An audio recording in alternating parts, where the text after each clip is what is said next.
During our summer reunion, my cousins took the bedrooms and left us in the attic, and I smiled through the heat until I posted one photo online that made the entire family call me the next morning in shock. I had been looking forward to that summer reunion for months, maybe even longer than that if I was honest with myself. Every few years, my mother's side of the family tried to gather somewhere, usually in July, when the kids were out of school and the adults had vacation days saved up. For as long as I could remember, those reunions had always been painted in golden tones in my memory. Cookouts by the lake, board games played around crowded dining tables, and late-night conversations under string lights that someone had thoughtfully hung across the porch. I wanted that sense of belonging again. I wanted the laughter, the warm chaos of cousins running around barefoot, and the comforting hum of voices drifting across the night air. When my aunt suggested we rent a large countryside house this time, so everyone can stay under one roof, I felt a jolt of excitement. The thought of being together in one place, not spread out across hotels or different rentals, made the whole thing feel more like family than ever. My husband and I agreed immediately. We blocked off the week, bought new swimsuits for the kids, and even packed board games that hadn't seen daylight since Christmas. I told myself this was going to be the reunion where I finally stopped feeling like the outsider, the one who always had to work a little harder to earn her place at the family table. The house itself was massive when we arrived. 3 stories tall, whitewashed siding, dark green shutters that framed the windows, and an inviting wraparound porch with rocking chairs lined up like sentinels. The gravel driveway crunched under our tires as we pulled in behind my uncle's SUV, and I remember exhaling in awe. It looked like something out of a movie, the kind of place you expected to see in glossy magazines about idyllic summer retreats. My kids pressed their noses against the glass, squealing about how fancy it looked, while my husband gave me that look that said, "See, this was a good idea." I should have known that first impression wouldn't last. The driveway was already crowded, and as soon as I stepped out of the car, I could hear voices coming from inside the house, loud, overlapping, familiar. My cousins, my aunts and uncles, even my grandmother, all gathered and laughing like no time had passed. I carried the first bag to the porch, eager to dive into the noise and warmth, but when I stepped through the front door, the scene froze me. Luggage was everywhere, shoes piled by the entryway, a half-empty bottle of wine already open on the counter, kids darting up and down the staircase, and the bedrooms, the ones we'd all been told we'd divide fairly, were already claimed. Claimed in the most literal sense, doors shut, suitcases unzipped, pillows fluffed, personal items strewn across dressers. I felt my smile falter as I realized what had happened in the 2 hours between my aunt's family arriving early and ours pulling up. All the main bedrooms, the ones on the first and second floors, with their air conditioning units humming gently, were taken. My cousins, 3 of them, had swooped in and marked territory before we even had a chance. The only spaces left were the attic, and, as my uncle put it with a laugh that didn't reach his eyes, some cozy corners if you want to get creative. I wanted to believe it was a misunderstanding.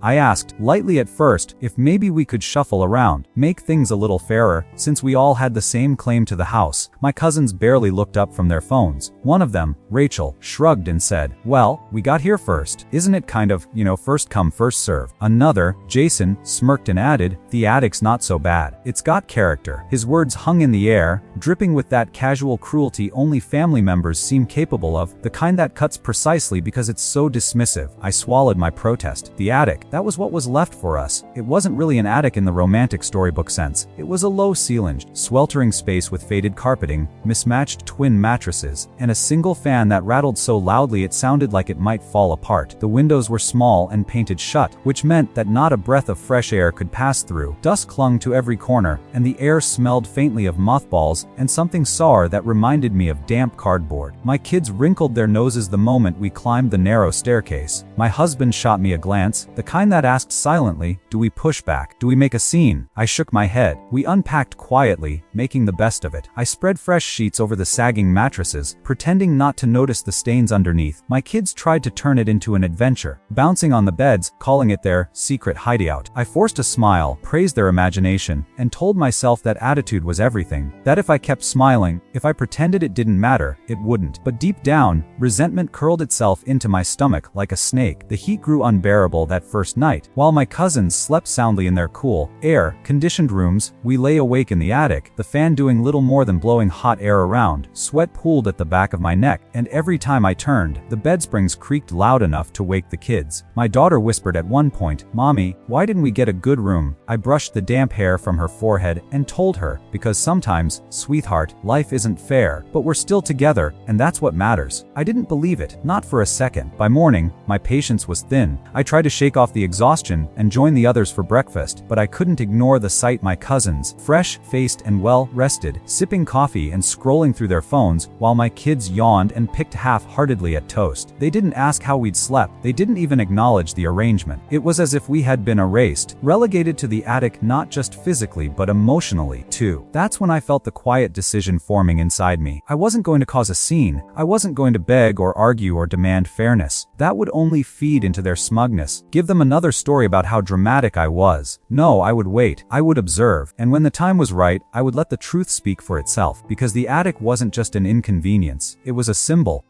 of where we stood in this family, or rather, where they wanted us to stand. Out of sight, out of comfort, out of mind, and symbols have power, especially when the whole world can see them. The second day was worse, not because of the heat itself, though it certainly hadn't improved, but because of how invisible we felt. My cousins and their families carried on downstairs as though our presence was optional, an afterthought. They sprawled across the couches in the living room, commandeered the kitchen like it was their private domain, and established routines that seemed designed to remind us of where we didn't belong. Every time I walked into a room, I felt conversations falter, eyes glance briefly at me and then dart away as if I had intruded. I told myself I was being paranoid. Families weren't supposed to treat each other like this. Maybe I was imagining the coldness, but then I noticed how plates were stacked at breakfast, the good china set aside for them, the chipped mismatched ones left for us, how the pool towels were carefully reserved in neat piles for my cousins' kids, while mine had to dig through the laundry basket for something vaguely dry, how the grill was fired up for steaks and burgers, just as we were settling in with bowls of plain pasta I'd cooked upstairs, because no one had thought to include us in the grocery run. I bit my tongue every single time. My husband wasn't as silent. "This isn't right," he whispered one evening as we lay side by side in the stifling attic. He had stripped down to his undershirt, beads of sweat glistening on his forehead, his patience as frayed as the old carpet beneath our bed. "They treat us like extras, like we're not even part of this family." His voice cracked with frustration. "Why are we letting them walk all over us?" Because I knew if I opened my mouth downstairs, if I made a scene, it would all be twisted. I'd become the problem. I'd be the one remembered as difficult, the one who couldn't just go along with things. Families have long memories for that kind of story, and my cousins, God, they were experts at turning the smallest grievance into a legend they'd tell for years at future gatherings. I wasn't going to give them that satisfaction, so I watched. I noticed the little hypocrisies, how Rachel, who claimed she needed the biggest room because her youngest child couldn't sleep without space to spread out, spent more time in the hot tub than in her room. How Jason bragged about how much he'd contributed to the rental costs, only for my husband to quietly point out later that our share had been identical. How my Aunt Maggie praised her children for organizing so much of this trip when all they'd really done was show up a day early and plant their flags in the nicest rooms. The attic became our private world, a cramped and sweaty fortress where whispers and frustration simmered. My kids tried to play it off as an adventure during the day, but by night they were restless, irritable, snapping at each other over small things. My daughter developed a cough from the stale air, and every creak of the floorboards above us made me think of how much cooler it must have been in those bedrooms, with their wide windows and quiet hum of air conditioning. It was on the third night that I first thought of the photo. It happened after dinner. The others had gathered on the porch with wine and music, their laughter drifting up through the open windows. My husband had dozed off, exhausted, his chest rising and falling slowly in the sticky heat. The kids were sprawled on their beds, trying to fan themselves with old magazines. I sat on the edge of my mattress, scrolling absently through my phone when my eyes landed on the cracked window pane above us. The paint was peeling, flakes curling like dry parchment. The wall beside it was stained with water damage, brown rings spreading like bruises across the plaster. I lifted my phone and took a photo. At first it was nothing more than a habit, like documenting a moment I didn't want to forget. The dim yellow bulb overhead, the sagging mattresses, the clutter of our suitcases stacked in the corner, my children's flushed faces, their small hands fanning themselves in futile waves. It was all so unbearably different from the idyllic picture my cousins were no doubt posting downstairs. Selfies with wine glasses, kids splashing in the pool, sunsets captured from the porch. I stared at the photo for a long time, my thumb hovering over the post button. I didn't do it then, not yet, but the idea lodged itself deep inside me. Let the world see the contrast. Let them see what this family reunion really looked like for us. The next day, the divide widened further. My cousins announced a day trip to the vineyard an hour away, adults only of course, and left us behind to watch their kids. No one asked, they simply assumed. I spent the afternoon in the backyard, corralling half a dozen children, making sure no one drowned in the shallow end of the pool, while my husband grilled hot dogs because there was nothing else left in the fridge. My cousins returned at dusk, tipsy and glowing, carrying bags of wine bottles they bragged about purchasing at a discount. They never said thank you. That night, when I climbed the narrow staircase back to the attic, something inside me snapped. I couldn't shake the thought, they're writing the story. And right now, we're the invisible chapter they'll skip over. Families like mine thrived on image, on curated versions of themselves presented to the world. Perfect smiles in Christmas cards, polished group photos at weddings, long captions about cherishing every moment.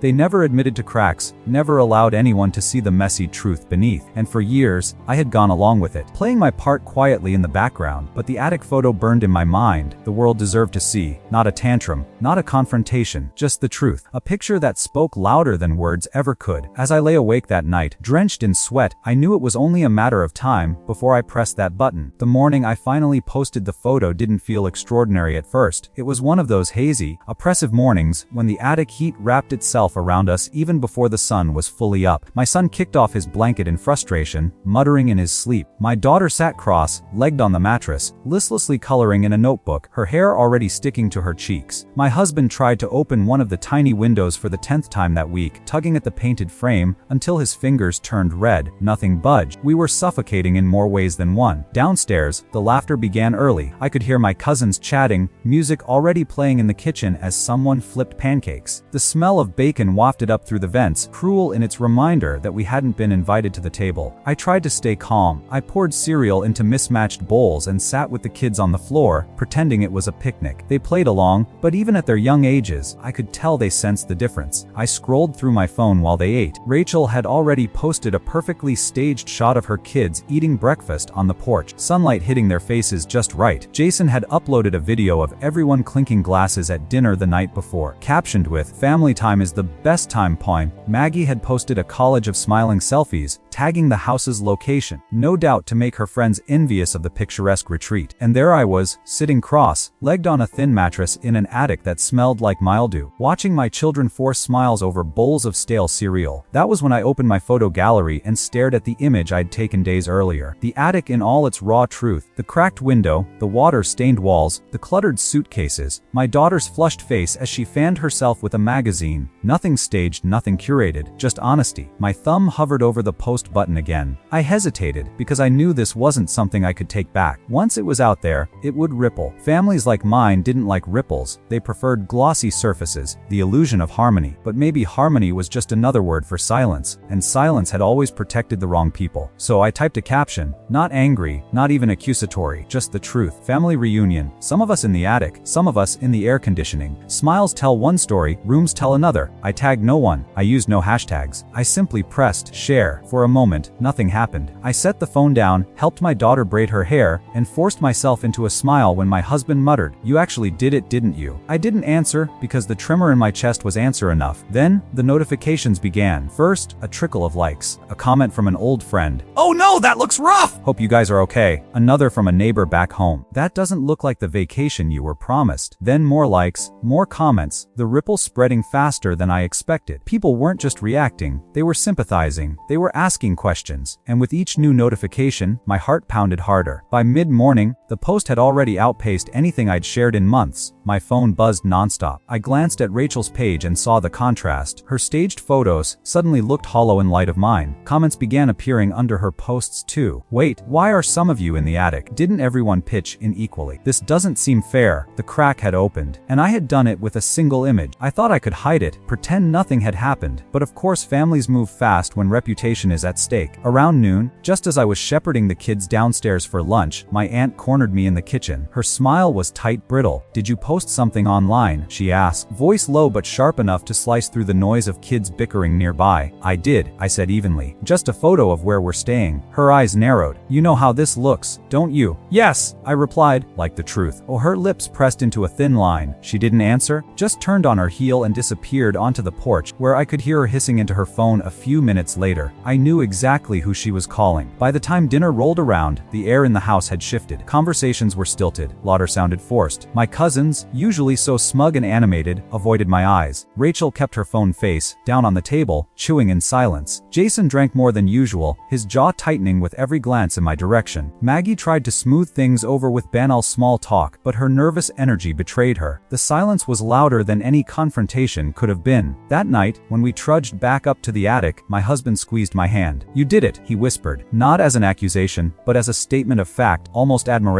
I didn't reply. I was too busy watching the storm clouds gather, not outside the window but in the very walls of the house. The next morning it broke. At exactly 8:17 am, my phone rang. Not a message, not a notification. A call. From my grandmother. She never called unless it was important. I answered, my voice trembling. "Hi, Grandma." Her voice was soft but laced with something I'd rarely heard from her before: disappointment. "Why did I wake up to 20 messages about some attic?" she asked. "What is going on over there?" And in that moment, I knew the photo had done more than expose the unfairness of sleeping arrangements. It had torn open the carefully woven fabric of family image, and everyone was scrambling to stitch it back together. But some things couldn't be stitched. The phone calls that came in that morning did not stop for hours. It was as if my one photograph, a simple shot of the attic window with my cousin's caption carelessly left visible in the corner, had detonated inside our family like a small bomb. I hadn't even written a long post. I had simply uploaded the picture with a calm, almost casual line beneath it. "Our summer room." That was all. No accusations, no angry rant. Just 3 words and the image of the place we'd been sleeping in, while everyone else had sprawling rooms with king-sized beds, air conditioners, and clean sheets. But silence, as I had learned over the years, can be louder than 1,000 words. People saw, people judged, and people reacted. The first call was from my aunt in Florida, who never usually got involved in family drama. She spoke with a tight, measured voice that betrayed her shock. "Why didn't anyone tell me you were in the attic?" she asked. "Your guests too. This is not right." Then came my uncle from Texas, then cousins from New Jersey, then even a distant relative in Chicago who had apparently seen the photo after it circulated in a family WhatsApp group. Each one repeated the same thing: disbelief, and under it all, a tone of anger, not at me, but at the cousins who had orchestrated it. Meanwhile, in the kitchen below, I could hear muffled voices rising in tension. My mother later told me that the cousins' parents had been blindsided. They had believed their kids when they said, "Oh, all the rooms are taken, they're fine upstairs." But seeing the photo changed everything. The image of that low ceiling, the broken fan, and the old boxes stacked next to where my children slept made the situation impossible to defend. That evening, when the entire extended family gathered for what was supposed to be a cheerful barbecue by the lake, the tension was thicker than the smoke rising from the grill. My uncle, the one who had rented the big house for everyone, slammed a beer bottle on the table so hard that the chatter died instantly. He looked straight at his son, the cousin who had taken the best room and bragged about it, and demanded, "You thought this was acceptable? You thought shoving family into an attic like their storage was funny?" The cousin stammered, his usual cocky grin slipping. "What just? We didn't think they'd mind." "Didn't think they'd mind," my uncle roared. "They have kids, for God's sake!" His voice cracked with rage, and for once, nobody dared laugh or shrug it off. I stood there quietly, holding my paper plate, watching the storm unfold around me. A part of me felt vindicated. Yes, but another part felt the strange ache of sadness. Families shouldn't explode like this over a vacation. But then again, families also shouldn't quietly watch unfairness happen and expect everyone to smile through it. The argument spiraled. Some of the older relatives defended us passionately, while a few tried to downplay the whole thing as miscommunication. My mother, in her calm but firm tone, finally spoke up. "It wasn't miscommunication. It was disregard, and it's been like this for years. This time, you all got to see it in one picture." That silence afterward was almost suffocating. The barbecue ended early that night. Some cousins avoided us entirely, embarrassed or angry that the issue had gone public. Others came up quietly, offering apologies, saying they hadn't realized the extent of the unfairness. My children clung to me, confused but sensing the electricity in the air. The rest of the week unraveled like a badly stitched sweater. The cousins who had hogged the bedrooms suddenly found themselves isolated. Their friends, those same relatives who used to giggle along with them, were keeping their distance. My uncle moved us into his own guest room, forcing his son to sleep on the couch as a consequence. That decision sent ripples of shock across the household, but no one dared argue with him after his outburst. When we finally left at the end of the reunion, I expected awkward goodbyes. Instead, we got hugs, long, apologetic ones from relatives who admitted they had turned a blind eye too many times before. "We won't let this happen again," one aunt whispered to me. "Next time, you'll have the best room." On the drive home, as the kids dozed in the back seat, my husband asked me softly, "Do you regret posting that photo?" I thought about it for a long moment, about the explosion it caused, about the cracks in the family that now now seemed too deep to fully mend, about the shame and the apologies and the sudden reversal of who was seen as selfish and who was seen as quietly enduring. Finally, I shook my head. No, because sometimes the only way to be heard is not to scream, but to let the truth speak for itself, and the attic photo had done just that. Months later, when another reunion was being planned, I received a phone call, this time not to scold, but to ask me where I'd like to stay. The cousins who once mocked me were no longer in charge of the sleeping arrangements. The lesson had stuck, and not because I fought them with words, but because I had shown the truth in the simplest, quietest way possible. Sometimes the loudest revenge is silence, and sometimes, the smallest photo can shift the balance of an entire family.